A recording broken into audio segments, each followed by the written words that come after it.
रुझान के साथ ही जीत और जश्न की तैयारी लगभग पूरी हो रही है। बीजेपी के पार्टी ऑफिस में मौजूद है प्रदीप जी हमारे साथ हैं। प्रदीप जी, ये बताइए, गुजरात की ये जीत ऐतिहासिक होगी तो उसकी तैयारियां भी ऐतिहासिक हैं? देखिए, जीत तो ऐतिहासिक होगी। गुजरात में आज तक किसी की भी पार्टी को नहीं मिली उतनी सीट गुजरात की जनता के आशीर्वाद से और मोदी जी की लोकप्रियता के आधार पे बीजेपी को मिलने वाली है। और वोट शेयर भी आज तक किसी भी पार्टी को नहीं मिला होगा, उससे कई गुना ज्यादा वोट शेयर भी बीजेपी को मिल रहा है। तो एक बात साफ है कि बीजेपी फिर से एक बार शासन में आ रही है। ये जीत है और जनता की है, तो इस जीत का जश्न भी गुजरात की जनता मनाएगी। भाजपा के कार्यकर्ता उस जश्न में शामिल होंगे। शामिल कैसे होंगे? क्या मिठाई की तैयारी हो रही है, कुछ और ढोल नगाड़े वगैरह क्या क्या हो रही है तैयारी? जनता तय करेगी। जनता को इतना बड़ा विजय किस तरह से उनको विजय को मनाएंगे वो तय करेंगे। हम उस विजय में सम्मिलित होंगे। जो व्यवस्था जनता करेगी हम उसका लाभ लेंगे। आम आदमी पार्टी कह रही है एमसीडी में जैसे बीजेपी को हरा रहे हैं, गुजरात में भी हम सरकार बनाएंगे, भले कांग्रेस के साथ की जरूरत। देखिए, गुजरात की जनता विकास और राष्ट्रवाद को समर्पित जनता है। यहाँ 27 साल से बीजेपी है।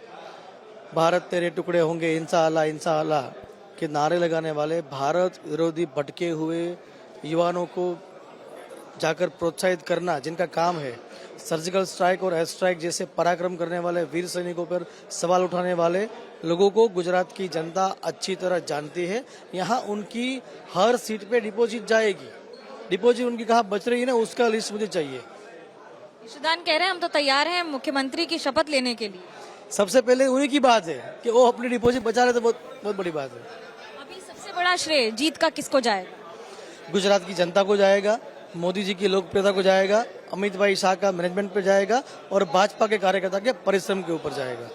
और आपका खुद का एनालिसिस, या यूं कहें यही रात अंतिम, यही रात भारी है, कोई टेंशन हो रहा है? नहीं, बिल्कुल कोई टेंशन नहीं है, क्योंकि गुजरात की जनता के आशीर्वाद भाजपा के साथ है।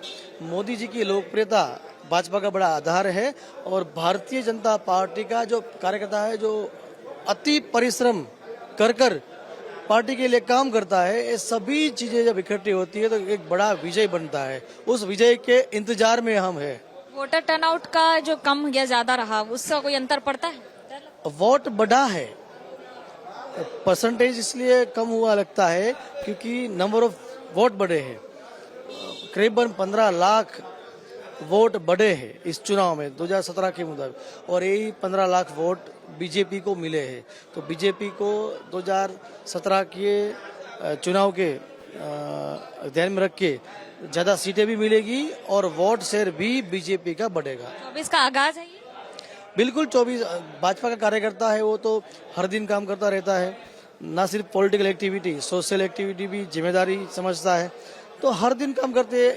इलेक्शन छोटा हो या बड़ा हो, तहसील पंचायत का हो, विधानसभा का हो या लोकसभा का हो, हम हमेशा तैयार रहते हैं। हमारे कार्यकर्ता परिश्रमी है। 2022 का चुनाव खत्म हुआ, 8 तारीख को परिणाम आएगा। परिणाम आने के बाद दूसरे दिन भारत माता को परम वैभव के शिखर पे पहुंचाने वाले एक एक भारतीय विश्व भर में जहां जहां पर रहते हैं, उन सभी के स्वाभिमान के प्रतीक मोदी जी को फिर से एक बार प्रधानमंत्री बनाने के लिए भाजपा के कार्यकर्ता परिश्रम करना शुरू करेंगे। 9 तारीख से 24 की तैयारी शुरू? बिल्कुल आज से शुरू। इसी को कहते हैं अच्छा होमवर्क करना। कैमरा पर्सन सूरज पांडे के साथ मनोज्ञा लोहीवाल, गुजरात एबीपी न्यूज।